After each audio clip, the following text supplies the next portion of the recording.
Forget about the idea of being forced to take the mark of the beast. Many people will fall into lukewarmness and take the mark of the beast. Not so much because they're being forced physically, but many Christians will take the mark of the beast because they've fallen into being lukewarm. Lukewarm Christians will take the mark of the beast.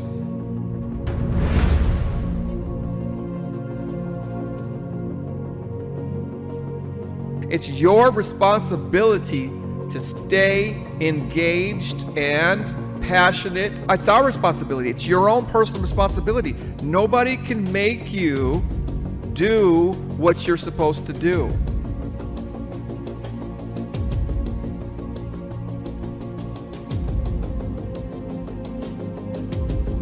There are people in this room right now who, if they die, will be translated into heaven,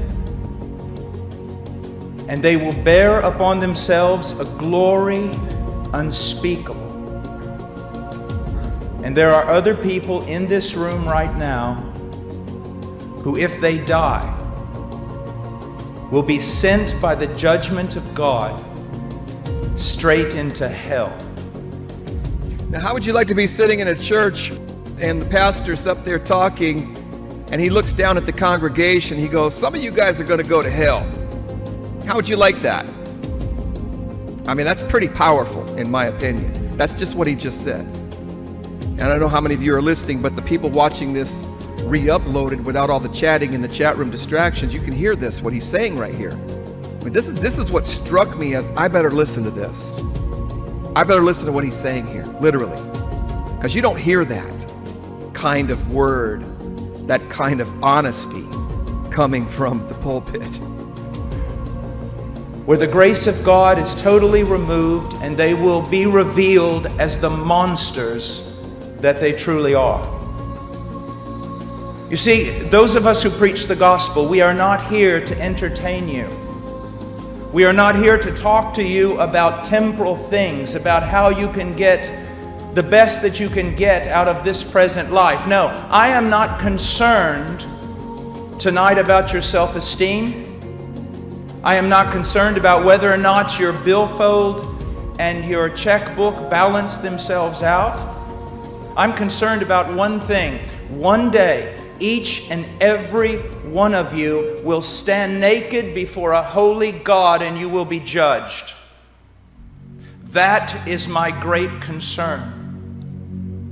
This is not a game. This is not something that has to do with culture, Western or Eastern. This has to do with the Word of the living God, the gospel of Jesus Christ, life and death, heaven and hell. And it is an amazing burden for a preacher to stand before a group of people knowing that some of you will hear my voice and go to heaven when you die, and others of you will hear warning after warning after warning, and you will not listen, and you will die under the wrath of God and spend eternity in hell.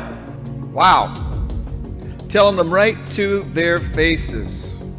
Some of you listening out there right now are going to keep hearing and not change. You're not going to be born again. You're not going to make a difference. You're going to keep hearing, and you're going to go straight to hell. That's what he just said.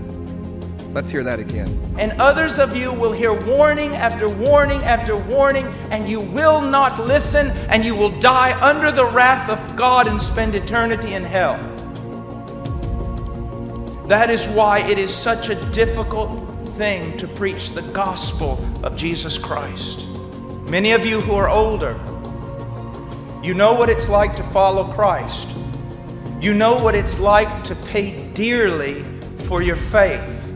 You know what it's like to suffer. You would rather die than deny Jesus Christ or live in a way that contradicts His Word. But young people, listen to me. Many of you were raised here. Many of you were born in the West. And you need to be very, very careful. This Christianity is not a cultural thing. This Christianity is not something that just should be a small part of your life. It is not something that you do on Sunday. Christianity is not about you living in the world 6 days a week and coming to church. Christianity is not about you being just like the world all the time and then coming to church on Sunday. If that is your Christianity, you have no Christianity. You see, this is how I feel like I've been in the last couple of weeks. You know, I really get into the weekend live streams, but then lately I've just been kind of falling back into my lazy, lukewarm, not putting forth the effort throughout the week. So these kinds of messages are necessary to sustain our readiness, our intensity in God. Okay? It's your responsibility to stay engaged and passionate and hungry. It's our responsibility. It's your own personal responsibility. Nobody can make you do what you're supposed to do, except that relationship with God where you're into the position with God where you can feel that grieving of the Spirit, so necessary in our lives, to have that place where we are sensitive to doing the wrong thing, staying lukewarm. It should bother me. I'm not comfortable here. I am not satisfied at all when I spend time wasting my time, and it lingers. It continues. It persists in a lukewarm vanity state of being. It's very unsatisfactory. So coming across messages that light the fire to my feet are critical. Messages I can't get anywhere else. And making yourself listen, sit down and listen to the words that you need, that your soul needs to get off of that lazy, ice-cold recliner, get off of that spiritual stagnant position that we're falling into.